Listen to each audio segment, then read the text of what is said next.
سلام دوستان، امروز جمعه است. اومدیم کنجینه باغ. امروز هم تقریبا ساعت 9:30 صبح. بریم داخل باغ ببینیم چه چیزی.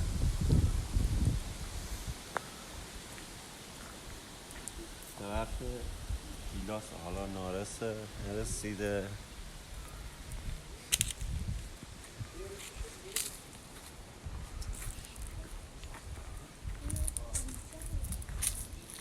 گوجه سبز همش به اینی که از رو درخت بکنی. دو سه درخت مزهش به این صداست.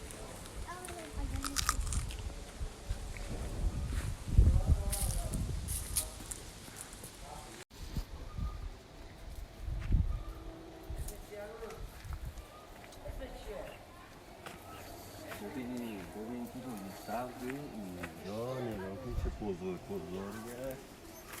چه آلوچه‌های خوشگلی. ما به شهرمون گوجه سبز نمیگیم، ما اکثرا میگیم آلوچه. تو شهر ما که دوستان همه ما میگیم آلوچه، نمیگیم گوجه سبز، اکثرا میگیم آلوچه. اینجا رو بکنیم. اینجا چطوره؟ آلوچهش ببین چه بزرگه. به جز آلوچه اینجا انگوره داریم که یادم رفتتون بگم. در ادامه اینجا هم انگور داریم. ببین اینجا گیلاس تازه داره قرمز میشه.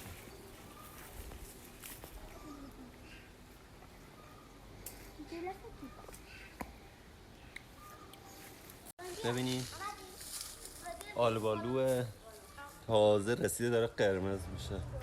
الان فصلش نیست، یک تقریبا 10 روز که بگذره دیگه یواش میوه تغییر رنگ میده. بیاین جلوتر. اینه من نمیدونم چیه. اگر میدونین کسی اسم میوه رو میدونه داخل کامنت ها قید کنیم ببینیم چیه. من نمیدونم. حالت زردالو میمونه ولی خب زردالو که نیست. میفهمم. اینم که انجیله، درخت انجیله. اینم که چاقاله است. ببینید چاقاله بالا را نگاه کنید. اگه دونستی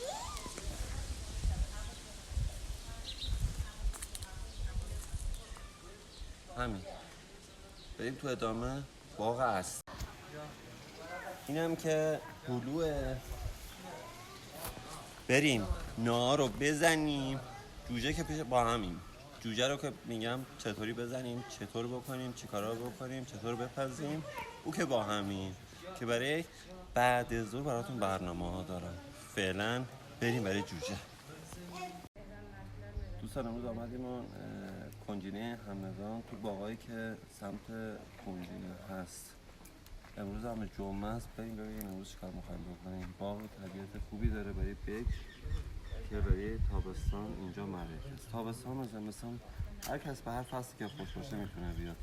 بریم ادامه جوجه رو بزنیم ببینیم در این باغ ببینیم چیکار که بعد از ظهر هم پیش هم دیگه. جوج الان فصل جوجه.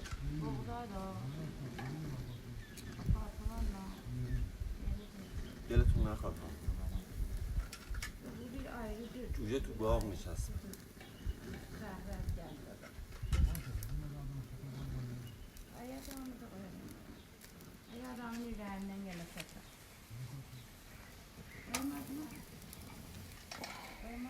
ازورم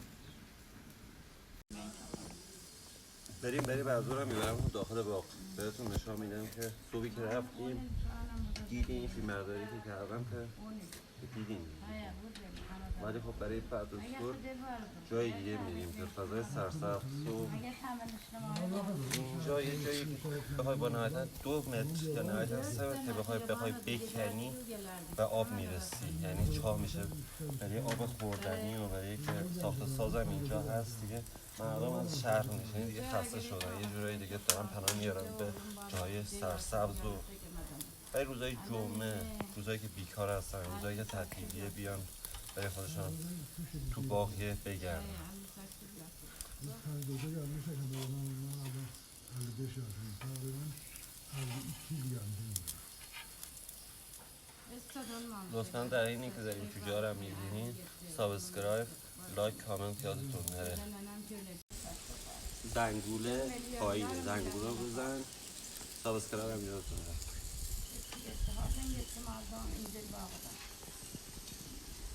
جایی که برید طبیعت فقط کوچه، هر کسی یه مزاجی داره، هر کسی یه تمی خوشش میاد.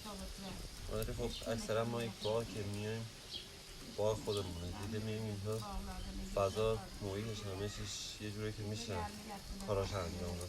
حالا اگرم باغ نداشته باشیم خیلی راحت میتونیم بیاین چوب هستش و میتونین آجر مثلا با چوب زغال درست بکنین جوجه اینا خواستیم بخرید.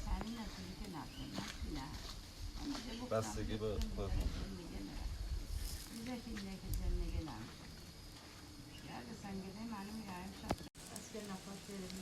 بریم ناهار رو بزنیم بعد دور هستیم با هم دیگه. فعلا ناهار هم که خوردیم اینم بعد دور.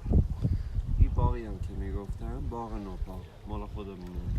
از این به بعد با هم دیگه اینجا رو میسازیم. ببینید درخت ها چقدر بزرگه.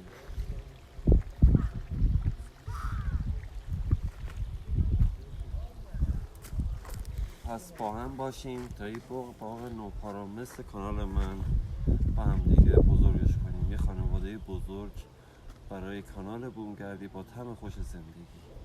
با ما باشید. یا علی.